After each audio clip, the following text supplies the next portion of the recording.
So, yung topic po na ibabahagi ko sa bawat isa sa atin ngayon is the life after death. Ibig sabihin po yung buhay pagkatapos ng kamatayan. Aware po ba ang bawat isa sa atin na pagkatapos natin mamatay dito sa mundo, meron tayong panibagong buhay na kakaharapin. Yung buhay na ganap, yun yung talagang buhay na panghabang buhay. Kasi maraming tao ang hindi aware na merong life after death, kaya iniisip nila na kapag merong problema, mas gusto nilang kunin yung sarili nilang buhay para magpahinga na, but little did they know na yung buhay na kakaharapin nila pagkatapos nilang mamatay, dun yung buhay na ganap. Dahil according sa Bible, meron pong dalawang eternal life o buhay na panghabang buhay na buhay. At yun po yung pag-uusapan natin ngayon. Kaya bago po natin ituloy, ay tayo po muna yung manalangin. Aming Diyos, banal ka at makapangyarihan sa lahat. Pinupuri ka namin, pinasasalamatan sa umaga nito, Panginoon. Nagpapasalamat po kami sa panibagong salita, instruction na ibibigay niyo po sa amin, reminders, Panginoon, na nagagaling sa iyo. Lord God, nawa itago mo ako sa iyong likuran at ikaw ang siyang makita at ikaw ang matakila, Panginoon. Bigyan niyo po ako ng wisdom at knowledge na nagagaling sa iyo, Panginoon. At magamit niyo po ako na maipahayag po ang salita na nais mo ibigay sa bawat isang naririto, Panginoon. Ito lamang po ang aming samot na lang. In Jesus' name we pray. Amen. Ayun po yung una nating tatalakayin na there are two types of eternal life. Eternal life in heaven and eternal life in hell. Saan po natin ang ating Biblia sa Lucas chapter 16 verse 19 to 31. Ayan. Sabi po dito, babasahin ko po muna. Lucas chapter 16 verse 19 to 31. May isang mayamang laging nakasuot ng mamahaling damit at saganang-sagana sa pagkain araw-araw. May isa namang pulubing, nagngangalang Lazaro, na tadtad ng sugat sa katawan at nakahiga sa may pintuan ng mayaman. Sa hangad na matapunan man lamang ng mga mumong nahuhulog mula sa hapag ng mayaman. At dooy nilapitan siya ng mga aso at dinilaan ang kanyang mga sugat. Namatay ang pulubi at siya'y dinala ng mga anghel sa piling ni Abraham.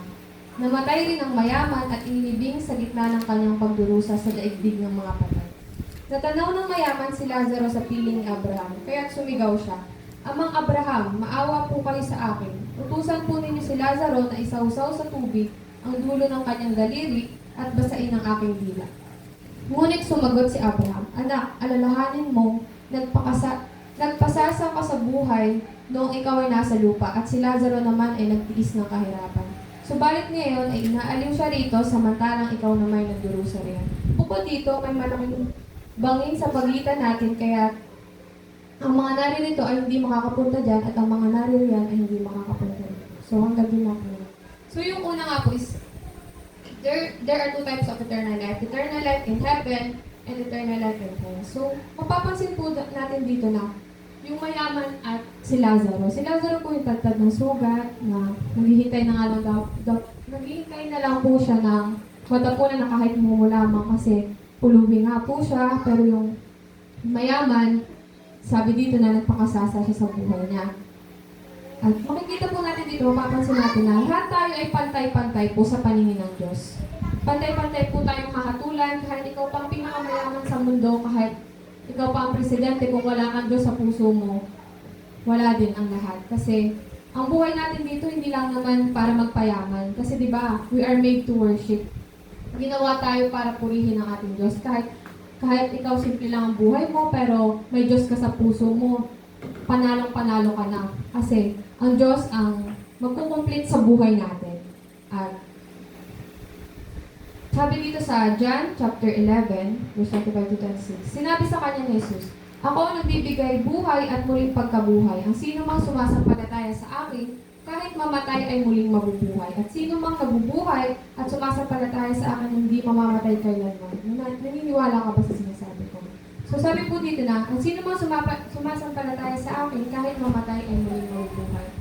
So yun po yung sinasabi natin dito na, pagkatapos po natin mabuhay dito sa mundo, at namatay po tayo na meron tayong Kristo sa puso, tinanggap natin ang Panginoon, hindi po tayo mamamatay na. Hindi po tayo mamamatay na as in, kagaya po ng sa di ba po kapag namatay tayo, meron po talaga tayong dalawang pupuntahan, either hell or heaven. Kasi i-judge po tayo based sa pamumuhay natin dito sa mundo. Kung ginawa natin yung part natin, naglingkod tayo, ginawa natin ay sumampalataya tayo sa Kanya. Pero syempre, yung pananampalataya po natin, hindi po yung doon natatapos. Kasi, kaya nga may mga servant siya, meron siyang mga pinapagawa sa atin sa Bible, kaya niya binigay yung Bible para dito tayo kukuha ng instruction kung ano yung gusto niyang pagawa sa atin, yung mga kalooban niya, ay nandito lahat sa Bible. So kung hindi po tayo nagbabasa ng Bible, hindi po na natin malalaman yung kalooban niya. Kaya baka akala natin na okay na yung ginagawa natin, pero hindi pa pala. Kaya gawin po natin yung best natin para mag-serve sa Kanya. Kasi magkakaroon po tayo ng reward. Reward na walang makakapantay na reward kahit pa anong reward dito sa mundo. Kasi yung reward na tatanggapin natin is yung panghabang buhay na buhay sa langit. So, meron po dito kung sasabihin na nag-describe sa langit. Sabi dito sa Revelation chapter 7 verse 15 to 17, Heaven will be filled with peace, joy, and praise. Heaven will have pearl of gates and street of gold. Sabi sa Revelation 21, chapter 21, verse 21. At heaven is a place where there is no more death, sorrow, crying, or pain. So, di ba, napakaganda pakinggan mo ang buhay sa langit na wala na tayong mararanasan na sakit, pait, yung mga problema natin dito. Hindi na po natin ito daranasin sa langit. Di ba, sabi nga po dito na si Lazaro, di ba po parang sobrang nagtiis siya, naghirap siya dito sa lupa. Pero pagdating po sa langit, ay nung namatay na po yung para sa kanila, sino po yung napunta sa langit? Di ba si Lazaro po? Kasi siya po yung nagtiis kahit na sobrang hirap ng buhay. Nagtiis po siya. Kaysa dun sa mayaman na talagang ginawa niya yung gusto niya, yung will niya na magpakasaya siya dito. Kaya mahalaga po talaga na huwag po tayong mag-base dun sa temporary na buhay. Kasi yung lahat po dito sa lupa, temporary lang. Yung happiness na binibigay sa atin ng mundo, temporary lang. Pero yung sinasabi ng Lord sa Romans chapter 18, the pain you've been feeling can compare to the joy that's coming. So kung ano po yung nararanasan natin hirap ngayon, hindi po siya may kukumpara pagdating ng araw na kapag dumating na po yung panahon na dadating na po ang ating Panginoon, yung lahat po ng pinagdaanan natin hirap, kahit sobrang hirap na naranasan natin dito sa lupa, hindi po siya may kukumpare dun sa kasayahan. Kasi sabi nga na, filled with peace, joy, and praise. So, ibig sabihin po, wala na tayong ibang iisipin doon ng mga problema natin. Magiging payapa na yung isip natin kasi nga, ang isipin na lang natin is mapipraise tayo sa Lord. At hindi ito po magiging ganito yung na magugutom tayo, nararanas tayo ng kahirapan. Yun po yung magiging buhay natin kung susundin natin at sasampalataya tayo sa ating Panginoon. At syempre, kung tatanggapin natin siya sa ating puso. At syempre, hindi naman po ganun kadali na mapunta sa heaven, di ba? Sabi nga po sa Matthew chapter 19 verse 24. Inuulit ko, mas madali pang makadaan sa butas ng karayom ng isang kamelyo ay sa makapasok sa kaharian ng Diyos ng isang tao.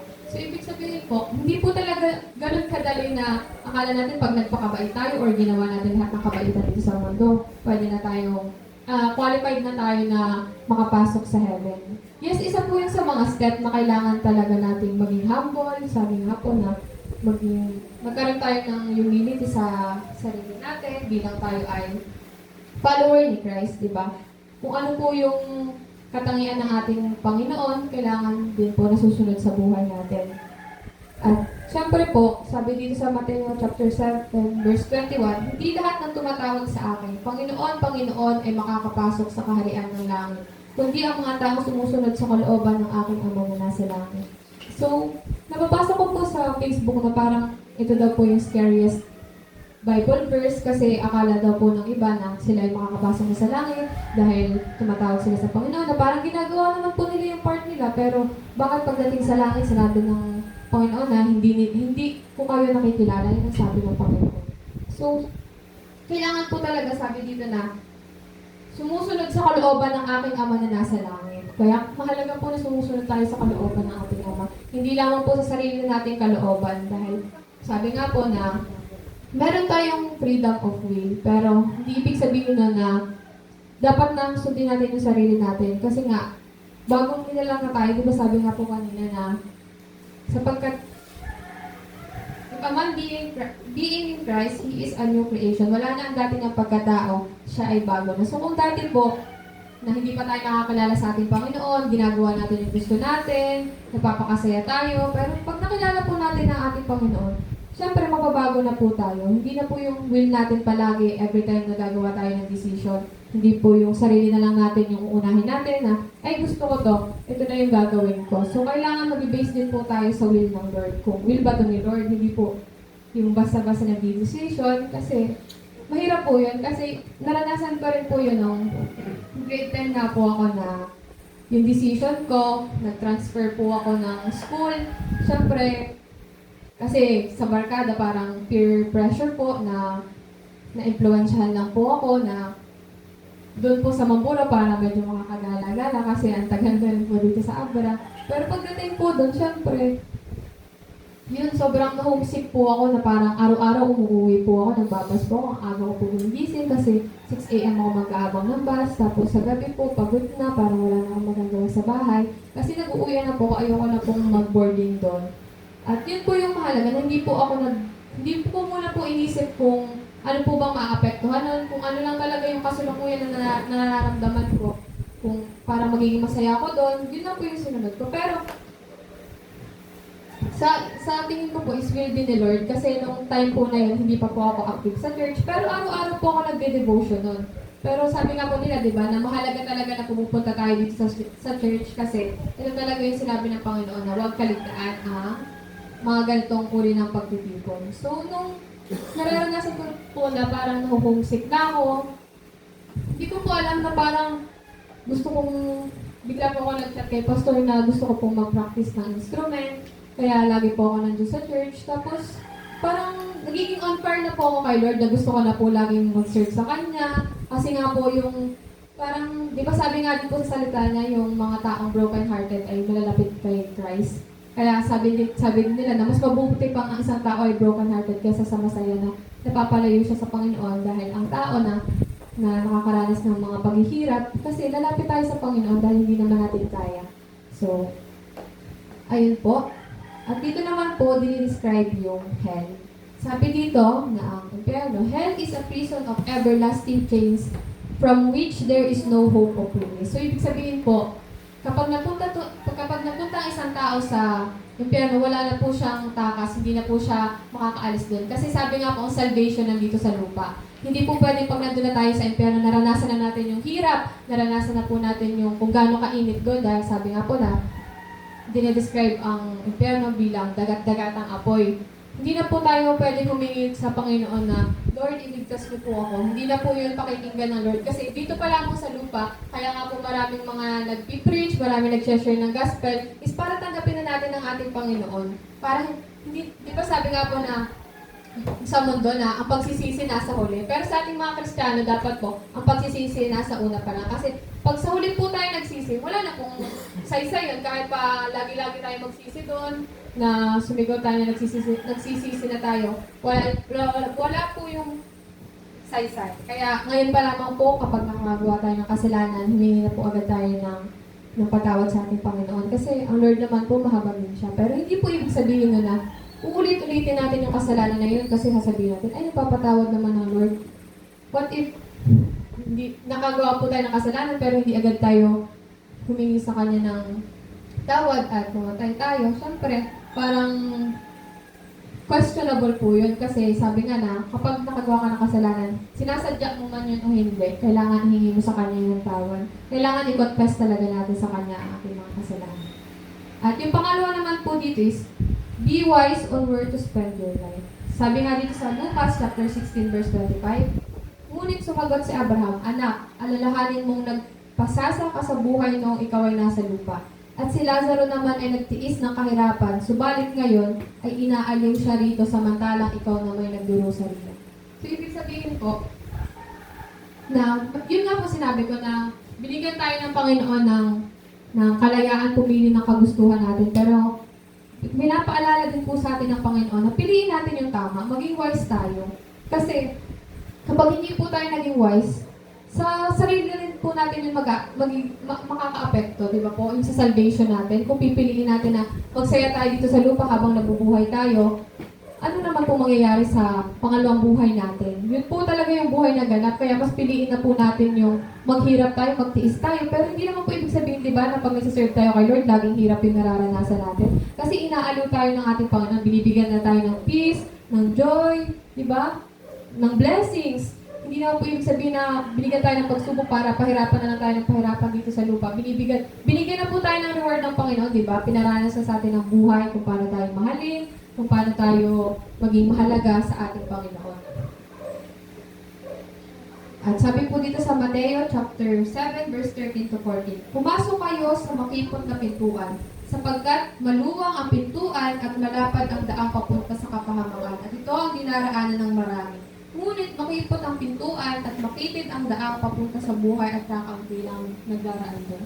So, parang nagsisimbolize po siya dito sa mundo. Yung malapad na daan, di ba mapapansin po natin na maraming tao na ginagawa lang nila yung gusto-gustuhan nila. Kagaya ng mga kabataan ngayon, sabi nga po ng mga matatanda na ibang-iba na yung mga kabataan ngayon kasi talagang yung mga hindi ginagawa, yung mga pang matatandang gawain, kagaya ng mga nagiinuman na lang sila dyan, kahit mga minor pa lang, ginagawa na nila yung gusto nila.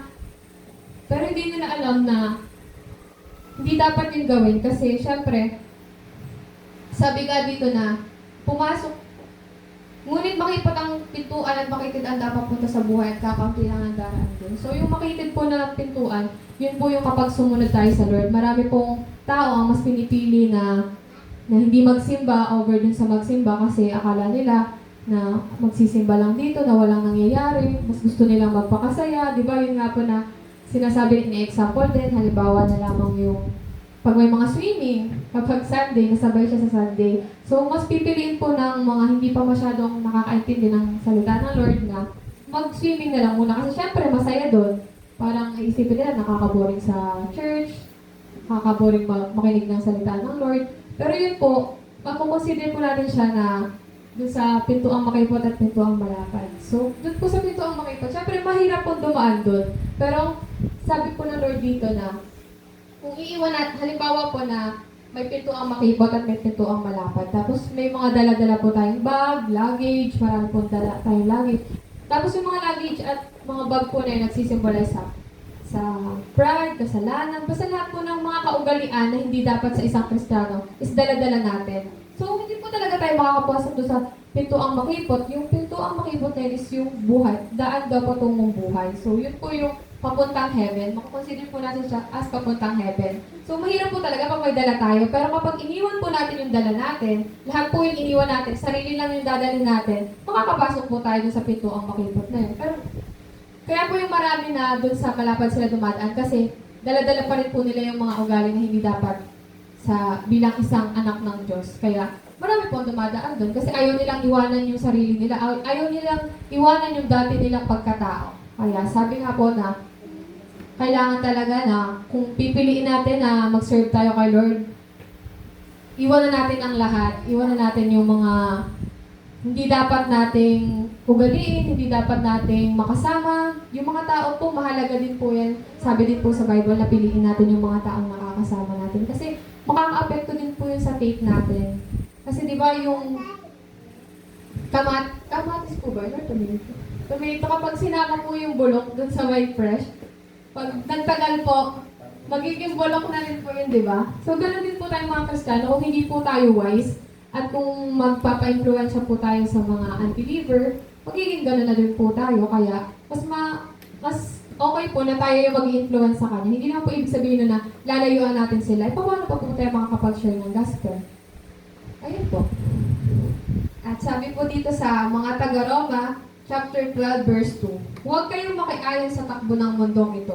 Mag-iba kayo sa pamamagitan ng pagbabago ng inyong pag-iisip upang maunawaan ninyo ang kalooban ng Diyos kung ano ang mabuti, kalugod-lugod at ganap na kalooban. Yun nga po yung sinasabi ko na, kung ano po yung mga nakikita natin dito sa mundo, di ba parang marami pong kasalanan na nanonormalize dito, kagaya po ng mga pagchichismis, kasi akala nila maraming ganun eh. Akala nila normal na lang yun, hindi kasalanan, pero kasalanan po yun sa Bible. Kaya mahalaga po talaga na nagbabasa tayo ng Biblia kasi malalaman po natin yung mga hindi natin dapat gawin. Kasi ang kaaway, binubulag tayo para sabihin na marami namang gumagawa niyan, parang normal na lang yan. So, hindi natin alam na kasalanan na pala yung ginagawa natin. At kailangan din po na, sabi nga dito na, huwag kayong makakaya sa takbo ng mundo ito. Yung mga, kagaya po naming mga kabataan, yun nga po yung sabi ko na, ibang-iba na po yung mga kabataan ngayon na, yung mga trend po, yung mga trend na hindi naman po maganda, yun po yung mas sinusunod ngayon kasi nga akala nila normal na lang, walang nag-share sa kanila, walang nagpapayo. So, hindi po nila maiintindihan, hindi nila maunawaan kung walang magsasabi sa kanila. Kaya meron, nung may ginagawa po kami sa subject ng NTRAP namin, parang yung puso ko po parang bumibilis yung tibok na gusto kong mag-share. Tapos, parang nagkameron po kayo, parang bibigyan ka talaga ng Lord ng way para makapasok ka dun sa usapan na ma-share mo sa kanila. Ay, yung mga grupo ko dun po ay parang alam ko po yung buhay nila na parang hindi nag-aayos ng pag-aaral. Yung parang masabi ko man lang po sa kanila na hindi dapat yun ang gawin.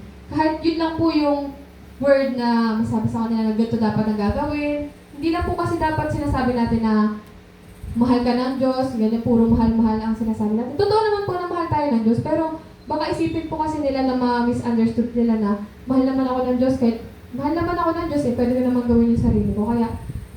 Kaya ito po yung napili kong i-share kasi nung dinidevotion ko rin po ito, parang naging alarming po siya sa akin. At sabi nga po dito na kung magsisikap tayo, magtitiis tayo, habang narito tayo sa lupa, malaking gantimpala po ang matatamo natin. Diba?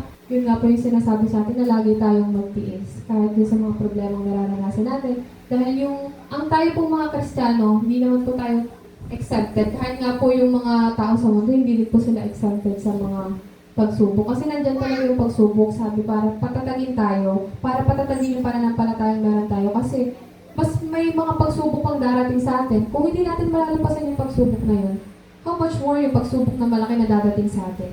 Hindi natin malalampasan yun kung hindi tayo mag-moving forward, yung pagsubok natin is laging ganun lang kaliit.